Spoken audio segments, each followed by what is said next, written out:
Y'all get ready? Yes, you get ready.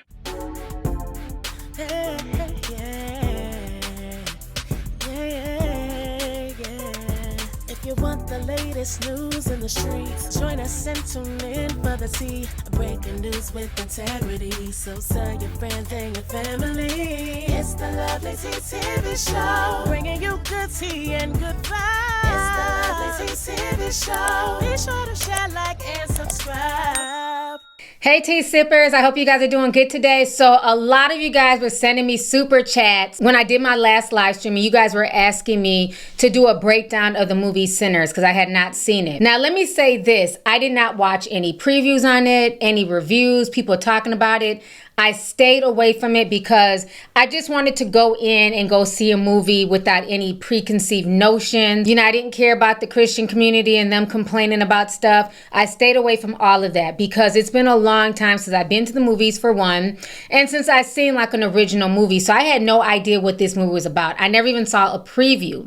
So my son hit me up and was like, you know, I know you don't want to go see Sinners by yourself. Let's go check it out. So we went this past Saturday. When I tell you, we had a ball, honey. You know, sometimes your kids will bring you out of your darkest moments. You know what I'm saying? So we had a good time. We both really enjoyed the movie. And there's a lot of takeaways, you know what I'm saying, that I got from that movie. So I'm going to break that down in my review. If you have not seen the movie, this is your forewarning. There will be spoilers. Do not be in my comment section crying, cross-eyed, talking about, T, I ain't seen it yet. Why are you telling all the movie? Shut up.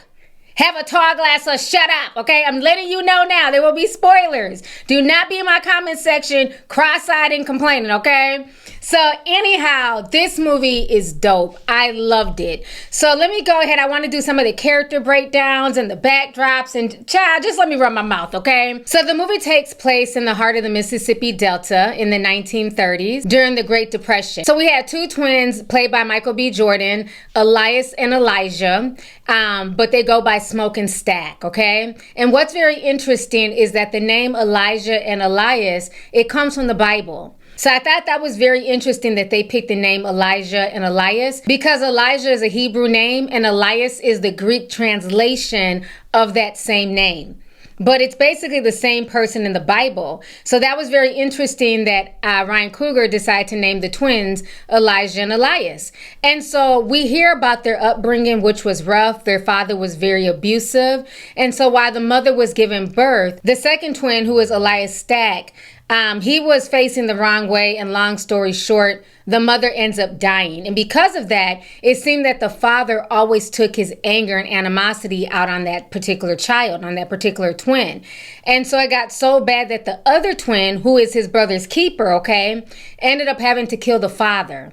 And so they end up killing the father, you know, they end up running away, they join the military, and then eventually they find themselves in Chicago working with the gangsters, who I'm assuming is Al Capone. So these dudes are street smart, they're gangster, but now they want to come back to the Mississippi Delta and kind of make up for their sins and bring some happiness into the community by buying a juke joint from a racist ass KKK Klans member that they kind of assumed that he was part of the Klans, but they really didn't have proof, but his demeanor and his energy was giving Klan, okay? So now what's very interesting is, even though the twins have been involved in a lot of sinful stuff, they have an uncle who is their brother, who is their father's brother, who's a pastor.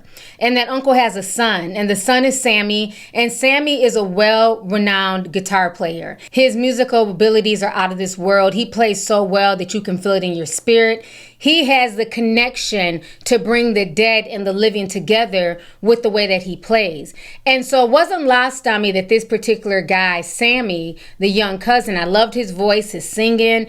I mean, you felt it in your soul when he started singing and playing the guitar. That's one thing that really amazed me while watching the movie. So it wasn't lost on me that Sammy was the living embodiment of Robert Johnson. And if you guys don't know the story of Robert Johnson, he is the man that was from Mississippi back in like the 1920s. They said that he couldn't play a lick of the guitar, but that he went into the middle of the road. Okay. And he basically asked the devil to give him the gift. He wanted to be famous. He wanted to be able to play. And when he came back a short while later, he was one of the best guitar players in that part of Mississippi. And there was a documentary on it on Netflix, which was really good. So a lot of people say that Robert Johnson sold his soul to the devil, but I've always believed that it wasn't necessarily the devil, but probably Papa Legba. He's a central figure in not only Haitian voodoo, but also New Orleans voodoo. And voodoo runs very deep in the South, along with hoodoo, which is a similar spiritual system, but also different as well. And we'll get into that as this review goes on. But I've always felt like who, Robert Johnson ran into was really Papa Legba. But again, that's just my opinion. Other people feel like he sold his soul to the devil. So I believe that that is who Sammy is playing in this movie. Because one of the things that Papa Legba is known for, he's basically the gatekeeper. He is the intermediary between the real world and the spiritual world. And so when you go to him with your offerings, your wishes, your goals, and then he in turn takes everything that you're asking for to the spirit world. So he may be taking that to the devil, he may be taking that to God, I don't know. All I know is that he's the middleman. He's a facilitator between our world and the spiritual world. He's a very, very powerful Loa.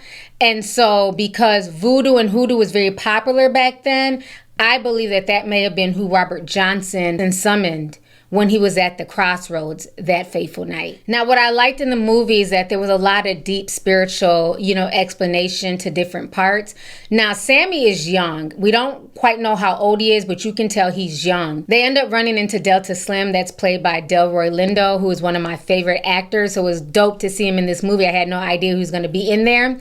And he explains to him that the blues music traces back to their African ancestors and that it kept enslaved Africans alive because it gave them something to do while in the fields and while working from sunup to sundown. And he basically explains that the blues is not only spiritual, but this is also a part of their cultural heritage as well. And in the Mississippi Delta, where a lot of the blues music originated from, like people like Robert Johnson, Son House, and Charlie Patton, they made the blues become more popular and more mainstream, but it definitely started down in the Delta. And it's often associated with a lot of supernatural elements, especially the rumors of Robert Johnson selling his soul at the crossroads to the devil. Now, one thing I found very interesting is that Sammy's father, Jebediah, was basically warning him about the devil's music and saying, you can't keep running behind the devil because eventually you're going to bring the devil home with you. Now, what I found very interesting about that is that, because I didn't understand this when I was younger, why people kept calling the blues and rock and roll the devil's music. I'm like, it's people having a good time, they're in the juke joints,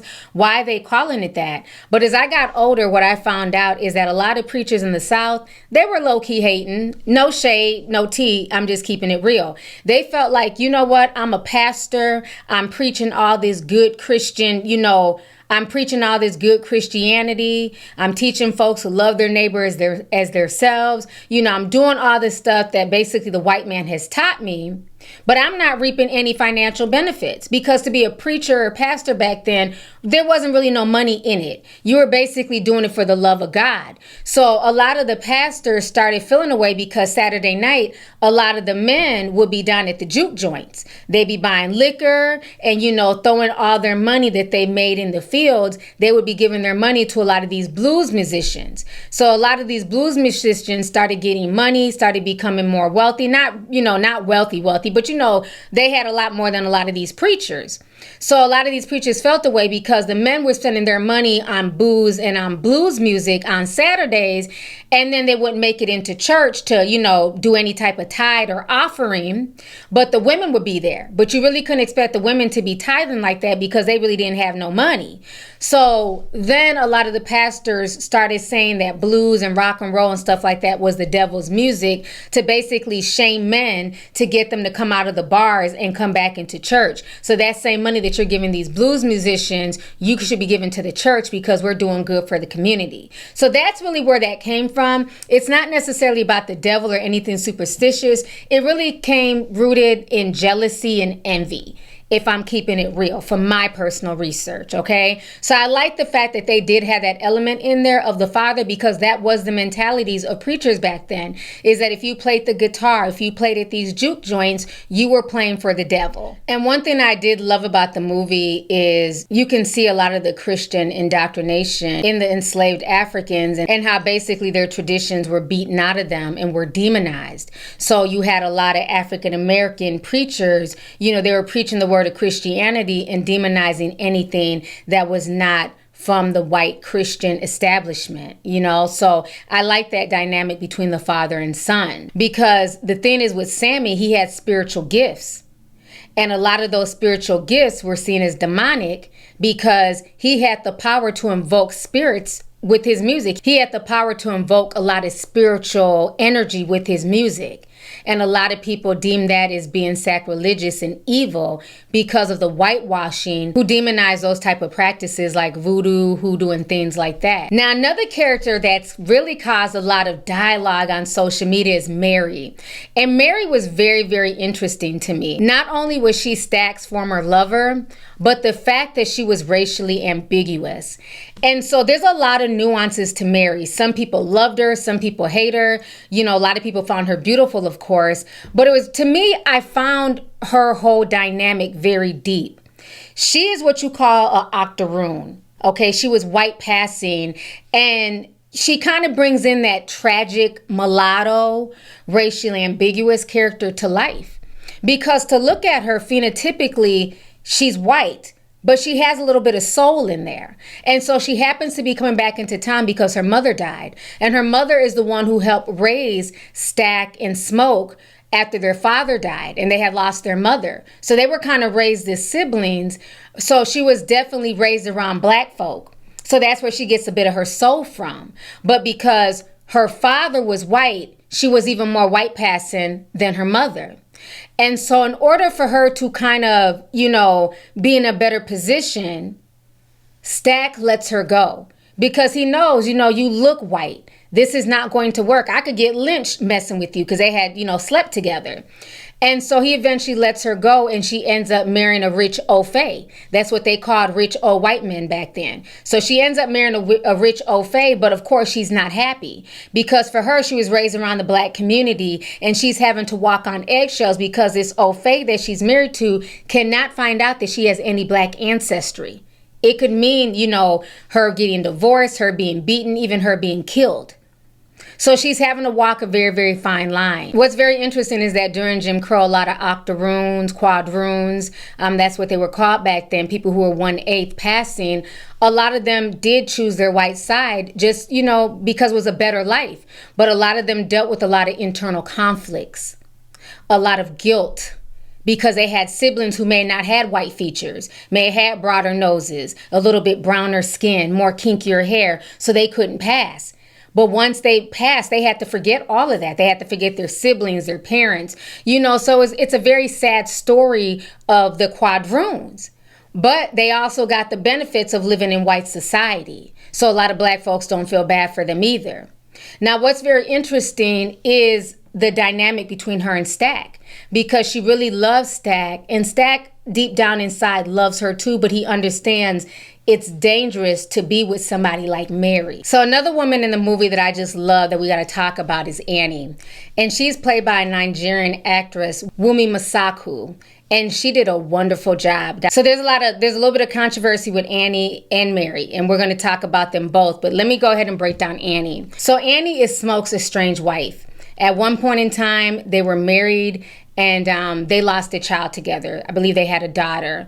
And so Smoke comes back to the house and he places some things on the baby's grave. And at first, for me, just being honest, I did not know their connection. You know, I didn't know if he was putting something down because their father or their mother's grave. I wasn't really sure. And then when she comes to the door, I see, you know, this older woman, plus size. So I really didn't understand what their connection was initially when you first see her, when she comes to the door. So as they're talking, I'm seeing the chemistry. And I thought it was well done because then you're able to realize that, oh, this is not his mother. This is not his aunt. This was his ex-wife. And that was their child. And you can tell there's still some of that bitterness, that animosity, that anger there, because he left her. He left her with his twin to go off to war, and she was kind of left to bear the, what could have been, right? And so, with them talking and going back and forth and letting it out, they end up making love to each other. And I thought that was very significant, because a lot of times in these stories, you do not see bigger, dark-skinned Black women playing the love interest. Usually, if they're dark-skinned, they have to have certain features, more palatable. But to see her with kinky hair, big-breasted, voluptuous, and to see her with the Michael B. Jordan character, to me was just, it was just amazing. To me, I loved it. I was like, wow. I love the fact that they made someone who looks like a regular, average Black woman a love interest, to show that, yes, those type of women can be loved. Everybody doesn't have to look like an Instagram model or be racially ambiguous or be a baddie. So I love the fact that they played on that, and she was just so knowledgeable in Hoodoo. I know a lot of the Christians had issues with this, but people have to understand there are other spiritual practices around the world. Everything is not just about Christianity, Judaism, and Islam. There are people who practice traditional magic, voodoo, hoodoo, santeria, all types of things. You don't have to like it, but these are real spiritual practices and these are real beliefs. So I love the fact that she really took everything, with her hoodoo practice seriously. So one of the things that I do like is that, they really showed real hoodoo in the movie. They used a lot of old Southern hoodoo words like haint. And a haint, for folks who don't know, is basically like an evil spirit. A lot of people use that word down in the deep South, especially in like the Gullah Geechee community. In like Southern Gullah Geechee culture, you hear about haints and, boo-hags. And a boo-hag is old Gullah folklore. It's basically a spirit that, rides you and steals your breath away while you're sleeping. This folklore is in a lot of different cultures, but it's very prevalent in like Hoodoo, Gullah, that deep Southern culture. And so I like the fact that they were talking about haints and things like that. It made my ears perk up. And so another thing I really liked about Annie's character is that she really had a lot of love for Smoke. She even gave Smoke a mojo bag, and she told Smoke, this mojo bag is what's been protecting you all these years. So even though he left her, she lost a child, she's still sending her love and protection his way, because for her it was real. And she eventually hoped that the man that she once loved would come back to her. So I thought that was a very, very interesting part that they spoke on that. Her hoodoo magic and her intuition definitely helps the whole crew out throughout this movie. So then there's another woman in the movie named Perline, and Perline was gorgeous, but she also exemplified sin and lustfulness. She was definitely a sinner, because if you guys remember at the railroad station when Sammy took a liking to her, and again, Sammy's young. You can tell he's young. I don't know if he's 18 yet, but he's definitely young. And, he invites her to the Juke joint, and then he starts flirting with her, and she says, don't tempt me. Basically, like, don't threaten me with a good time. But she also tells Sammy that she's married. But that doesn't stop married Perline from hooking up with this little boy. We're going to talk about that a little bit later as well. Now, what's very interesting to me is the vampires, and I love how this was done. It wasn't just like your typical, vampire movie. The vampires had a lot of essence to them. They had a backstory for the most part. And the main vampire was Remick. He was the antagonist of the situation. And what I love the most about Remick was his Irish background. You could hear his Irish accent slipping through every now and then. But I love the fact that he also told his story of their own oppression. This was a movie with a cast of people from a wide range of backgrounds, ethnicities. And one of the things that they all had in common was white supremacy and oppression. And even though these were so-called white people, phenotypically the Irish, a lot of them were treated bad. A lot of Irish came to America as indentured servitude. A lot of them were the first white slaves in America. Before African chattel slavery ever hit America, a lot of people were using Irish people as slaves. Even when he's telling his story, he talks about how his homeland was colonized and how they would pray to God, and he felt like God was not listening. Around that time, that's when Christianity was becoming more popular in Ireland, but most Irish people are Catholics. So they were basically indoctrinating the Irish and subjugating them to Christianity when these were people from a normally Catholic background. A lot of people forget that there's a class of poor white people who were not a part of the elite class of white. A lot of those poor white people, like I said earlier, they came from Ireland, and they were basically used as slaves and disposable labor. And what happens is that when somebody is subjugated and abused, and they're at the bottom of the totem pole compared to the other whites, like the English or the Scottish and things like that, they then start having resentment. And so instead of them coming together as an Irish community, they want to then subjugate, through them turning into vampires, subjugate other people. So isn't it ironic that the poor white trash Irish people, right, in this movie, they then go from being the oppressed and being mistreated and, poor and barely having anything, because we saw them in human form. They were living in a shack. So they go from that to becoming vampires to then being able to oppress others. And so now they're trying to go around and bite and bring other people down so that way they can, lead them and oppress them the way that they were being treated. So it's very interesting how the oppressed then in turn turns into being the oppressor of other people. So what's very interesting with this dynamic, and I love the fact that they use the Irish to play this role, is that it just shows the complexes of race. Even though they were, the bottom of the totem pole in white society, that same whiteness allowed them to navigate certain things that were denied to Black people outright. So that was a very interesting thing that Ryan Coogler chose to include the Irish in this storytelling. And I also love the Irish folk music. Like, that was just beautiful. Just the traditions and hearing him sing and seeing them dance. And that's what kind of lured Mary out there. Because don't forget, Stack told Mary to go out there because he was going through financial troubles. And because of her love for Stack, she went out there to go talk to these white people, because she knew that her whiteness and the way she looked would, allow her into those spaces that anybody else in that Juke joint who was of color wouldn't have been allowed. And so because of her whiteness and coming out there and talking to the vampires, Mary then in turn, she got attacked and turned to a vampire as well. Now, another group I want to talk about is the Choctaw Indians. I thought this was dope. I love the fact that they included the Native Americans. Some people are saying that they weren't included, very long. They kind of came and left. They knew what was going on. They knew that the one guy was a vampire and they were trying to warn the couple. The couple didn't want to listen. Once they saw the sun was setting, they got to talking in Choctaw and they got the hell up out of there. I am not mad at them. They said, y'all gonna have to hold your own nuts. We try to warn y'all, deuces, and they broke out. But I love the fact that the Indians were there. I love when they rode up on the Juke joint. Like, it was just cool to just see like the whole Indian aspect being woven into the story. I know a lot of natives and indigenous people online are saying that they wish that they had more of a story. They wish it was longer. Well, that's when you have to talk to your own community, to direct and tell y'all's own story. I went and watched Sinners last night, and I think we can all agree that we wanted more of the indigenous lore, but there was honestly so many storylines that I wanted more of. Like, I could have watched 10 hours of that. I feel like they dropped some gems and then we're out of there.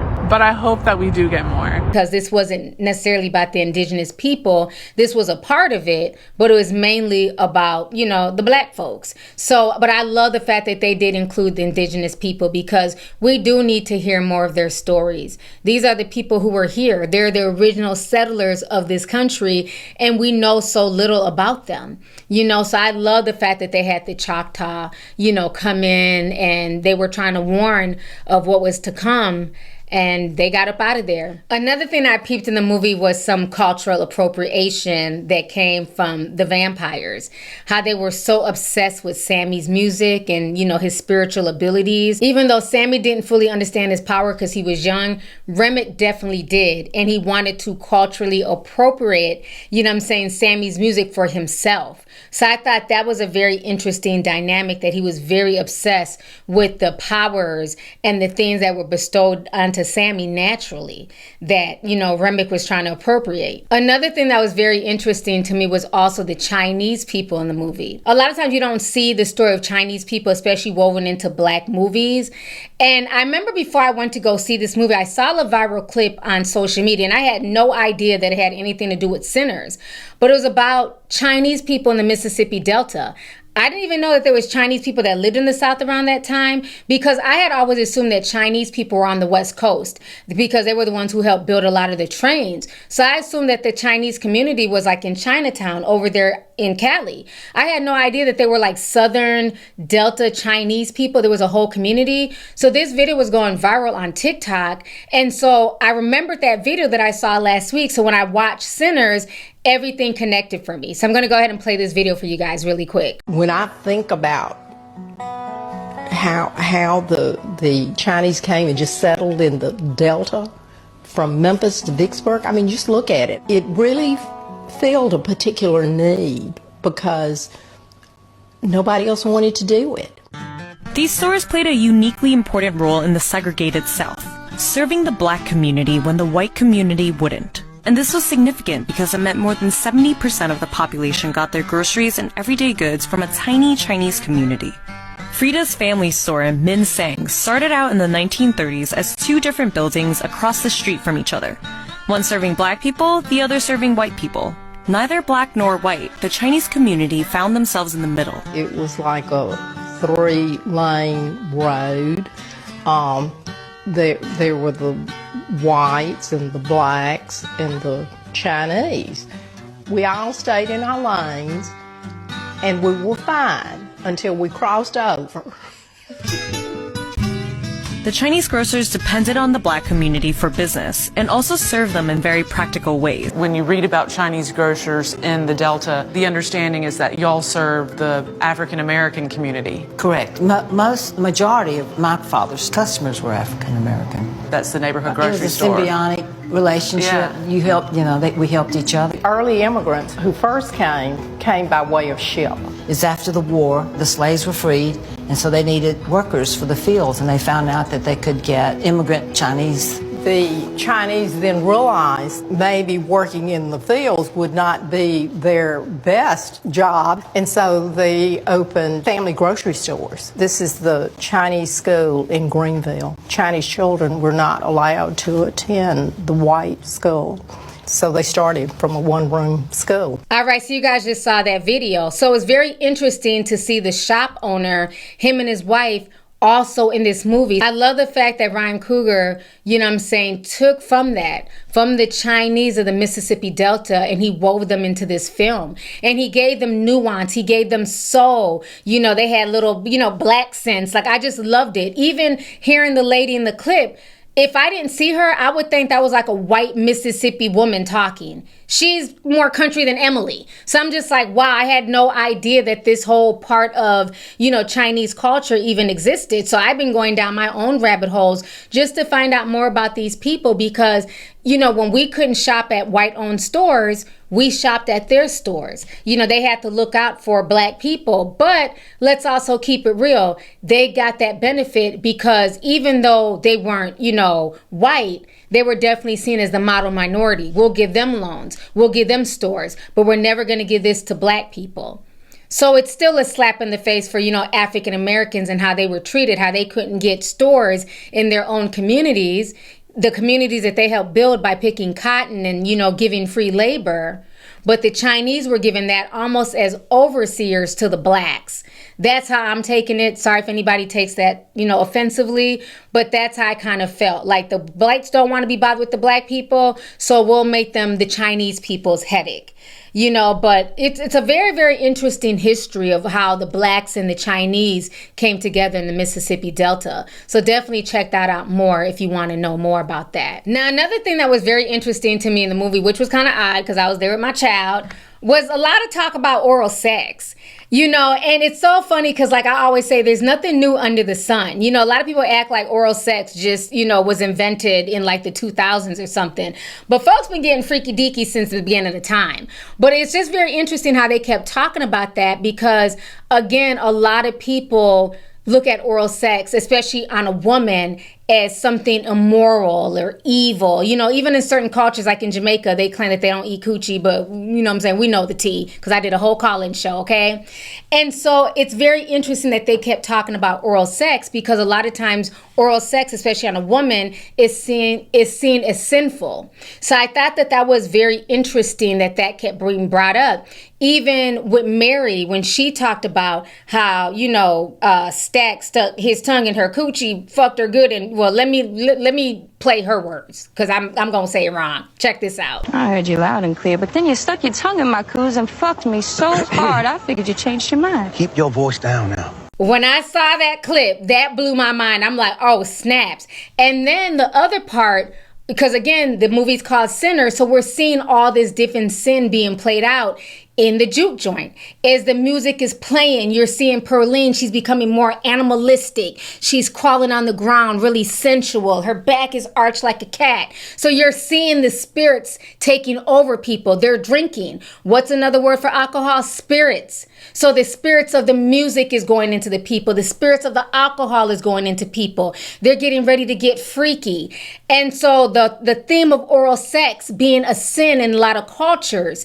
And then you see the scene of Sammy, who's a young boy. Again, we don't know Sammy's age. I don't know if he's legal or not. But you see Sammy now, who to me gave me virgin vibes, but I could be wrong. He's in the bed with Perline, who is a married woman.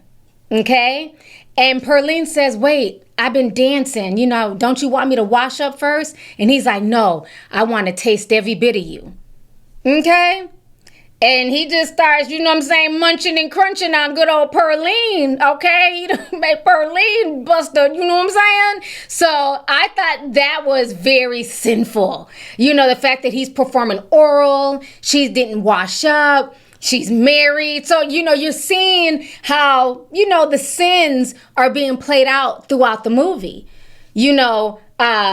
Stack sleeping with, Mary. Who knows how old Mary was? Was she of age? Was she underage? Oh, no. Because she says in the movie when they meet up at the train stop, I'm grown now. Well, damn, Pooh, how old were you when he was, you know what I'm saying? So, again, a little bit of sinfulness right there. And then because of that sin and lust, right, that is how Mary, she gets turned out by the vampires and they let her in. They invite her back in because, we all know Mary, come on in, octoroon Mary, come on in and enjoy the party.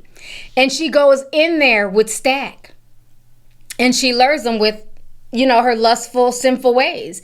And her and Stack start sleeping together. Stack knows he ain't got no business sleeping with Mary. Mary got a whole white old fay husband at home. But he's sleeping with a married woman, just like Sammy was sleeping with a married woman. So Stack and Mary, they're getting it in. And then eventually the vampire side comes out and she kills Stack. And, smoking everybody. They come in the room and he's freaking out. That's his twin. It's insane. So that whole scene was crazy. Mary ends up running out. They tell everybody, y'all need to leave. Y'all ain't got to go home, but y'all got to get the hell up out of here. They kick out basically the whole party. And soon the whole party, they end up getting attacked and turning into vampires. Now, one thing that did piss me off was the Asian lady. Her name is Grace Chow, Miss Chow. Because the vampires basically play on her emotions. Because in the movie, we see that they have a daughter. And the vampires say, because her husband went out there to go start the car or something. I don't know, child. He went out there to go do something. And so he doesn't come back. And she's like, my husband went out there. He's still not back. And so clearly the husband gets attacked. He gets turned into a vampire. And they tell her that, you know, if y'all don't come out here, we're going to go get your daughter. And, you know, I get it. A mother's love is strong. But this is why sometimes we got to watch who we invite to the cookout. You know what I'm saying? I love the Asians. Shout out to y'all. But damn it, she gonna invite the damn vampires into the thing. Y'all come on up in here because y'all not gonna get my daughter. Bitch, we want to live. We want to see our kids. We want to make some kids. What is you on? So basically, Miss Grace Chow invites the vampires in because they can't come in unless they're invited in, and all hell breaks loose, okay? But shout out to Delroy Lindo, you know what I'm saying, Delta Slim, for, you know, basically sacrificing himself, child, to try and save them and things like that. But I think it was really sad when Anne died. But I love the fact that she said that she did not want, because she knew she wasn't going to survive the night, and she didn't want her spiritual gifts being passed over to Reddick. So she made Smoke promise her to kill her with a stake. And that was why, because she wanted her soul to be free. She didn't want to turn into a vampire. She wanted to get back to her baby that was deceased. So I thought that was very, very powerful in that moment when he chose to, you know what I'm saying, let her go. And it shows that, to me, Anne and Smoke, they had a real deep spiritual connection. They really loved each other. They shared something very special. That's why when he took out that mojo bag, that was him symbolizing that he was ready to die and be with his wife and his child. So I thought that was really powerful.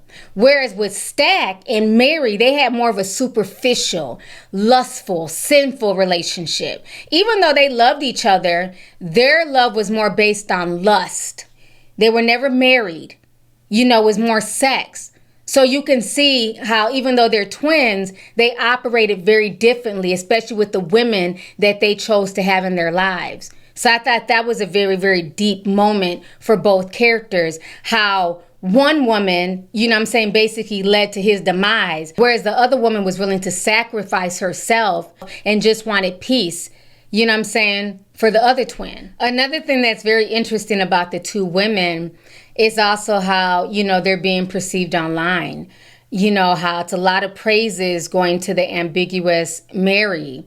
But again, it just shows our society, unfortunately, we're still stuck on colorism, you know what I'm saying, featureism, texturism, and things like that. There's even people saying, like, you know, why was Mary the love interest? You know, she shouldn't be with a Michael B. Jordan.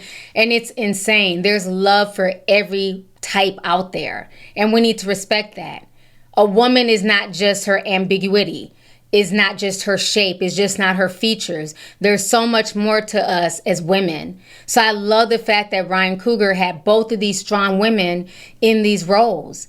You know what I'm saying? And people can see themselves, because there's women who are ambiguous who are able to identify with the Mary character. And there's people, you know, who are full black, full figure, dark skin, you know, black features, who can identify and look up to somebody like Anne. And women who look like Perline as well. So I love the fact that Ryan Coogler really thought this out. And people also need to understand that, you know, at the end of the day, race is just basically a classifier. People are going to treat you how you phenotypically look.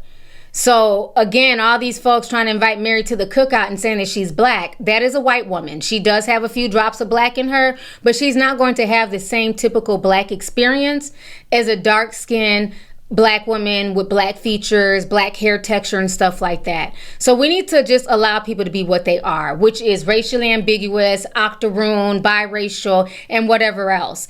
And stop trying to put everybody in one category, especially when they don't fit. So I've been seeing a lot of folks trying to invite her to the cookout. Please stop with that. Please stop inviting folks to these damn random cookouts. It's because of these damn cookouts, everybody done got eaten by a damn vampire. Sheesh. So anyhow, another thing I really loved is the fact that they really talk about the juke joint. And the juke joint era was no joke. That was the club before the club. That's where folks went to let their hair down and have a good time and mix and mingle and meet people. You know, the last time I really saw like a good juke joint-esque movie was Color Purple. So I really love how they brought the juke joint together in this movie. And I love the musical sequences. You know, when he was singing, like you just felt it in your soul when he was playing the guitar. And then you see the African dancers, you see the Chinese dancers, you see the Indians in there. Then you see a modern day guitar player from like, what, the 70s?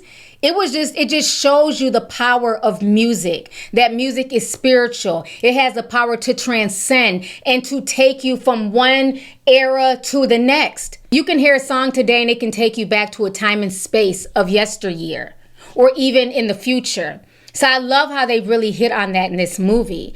You know, the music was just amazing to me. It just really was. And it just shows that a lot of this music we take from each other. We take from African culture. We take from African American culture, Irish culture, Indian culture, Chinese culture. It has the power to bring us together. You know, let's not forget drums in African culture. It's not just, for the beat. It's not just for dancing. When you get into African spirituality, drumming is a way of summoning the ancestors. It's a way of communicating with, lost loved ones.